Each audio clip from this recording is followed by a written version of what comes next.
Welcome back to No Cap Movie Recaps. I'm your host, Denzel, and today we will be recapping Echo Valley.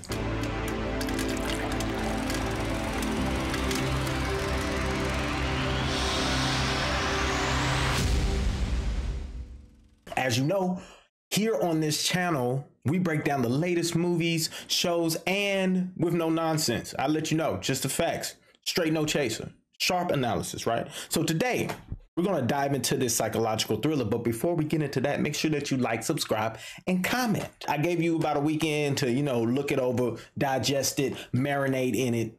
So let me know in the comment section. Now, let's talk about the premise. What is Echo Valley? All right, so we're going to set the stage. This is a psychological thriller starring Julianne Moore, who is playing Kate Gerritsen.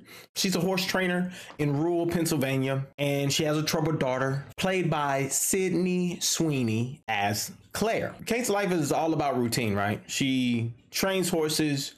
She keeps the farm that she purchased with her previous husband. Now they're divorced. She keeps that afloat, and she's also coping with the recent loss of her wife. But everything changes one night when Claire shows up and she's bloody, is raining outside on the doorstep, traumatized, screaming, yelling, and refusing to explain exactly what happened, the whole ordeal fully, right? So as a mom and as a protective mom she takes care of the situation. She takes care of the circumstances that Claire has put herself into. But Kate doesn't understand or doesn't realize that now she has given someone leverage over her. And from that point, this story starts to spiral very quickly, very intensely. And we're trying to uncover what is this overarching plot that now has Kate wrapped into it. Is Claire as forthcoming as she initially said? Does her previous husband have a point that Kate will do any and everything for Claire, even when it's to the detriment of herself and of her lifestyle that she has built? It's a slow burn thriller, but to me, it was like a mid burn. It's more like a black and mild. I'm not really built on slow burns, right? I like fast pace, but the drama, the dialogue had such a great pace that I wasn't too concerned about it. So I love that about this movie. Now, some of the themes that I started to pick up on during this movie is that this unconditional love that can be compromising. Do we as humans have too much unconditional love for certain people to where we will virtually compromise ourselves in the act of displaying this form of love? I think that is well thought out, especially with Kate's willingness, or the way that they portrayed Kate's willingness to do virtually anything for Claire to help her not spiral out of control and pretty much not get in trouble. I think this movie also uncovers a lot of different elements when it comes to grief and loss, how losing a partner in particular, or how losing a husband or a wife can be very detrimental for individuals. And that's what we see with Kate. But we also see this other piece of the theme that I loved is, what is morality at the end of the day? Is morality something that is black and white? Or is morality simply put operating in the gray? What do we distinguish from these different sections of what we call morality? Is it what we're used to? Is either this way, or is that way? Is it bad or is it good?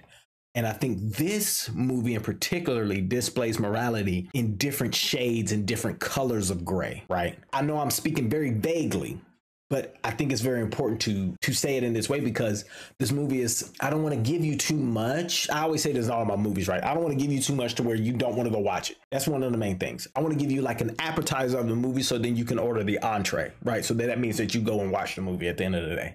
I like that. That was pretty dope. Let me know if you like that kind of display in the comment section. That was fire. But behind the scenes, the creative team did a lot of different collaborations that I also noticed. Brad Inglesby and Michael Pierce with Ridley Scott. They were bringing in a lot of serious pedigree to this project. The cast alone, very solid cast. I think they did a very good job.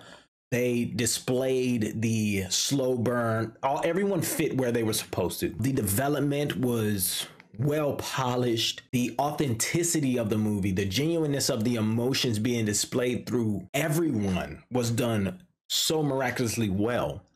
I could truly believe everyone's part in this. I especially like Jackie and how Jackie was displayed definitely at the end of the movie where we saw his fear. I don't want to tell you who Jackie is. I want you to go see who Jackie is and then also see how his fear was displayed literally at the end of the movie. That was done very well. And then all of a sudden, there's this unpredictable twist at the end.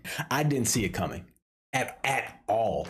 It was perfectly done. So I got to give this a 9. This movie is a sleeper. Do not sleep on Echo Valley. I had some expectations like, oh, this is going to be a typical, oh, mom and daughter, whatever drama. No, this was a little dark. It got a little dark. It got very deep. Some images were a bit disturbing. Apple, you've been stepping your game up. So this one's a 9 for sure.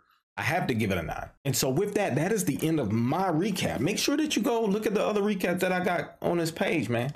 And just know I'm gonna keep this thing going. I told y'all last week when I did the other movie, I'm gonna keep this thing going. So Echo Valley is definitely one that I recommend. Go sit down with your girlfriend, your partner, have a little bit of wine. You know, it can be alcohol or non-alcoholic. You can have a little bit of wine.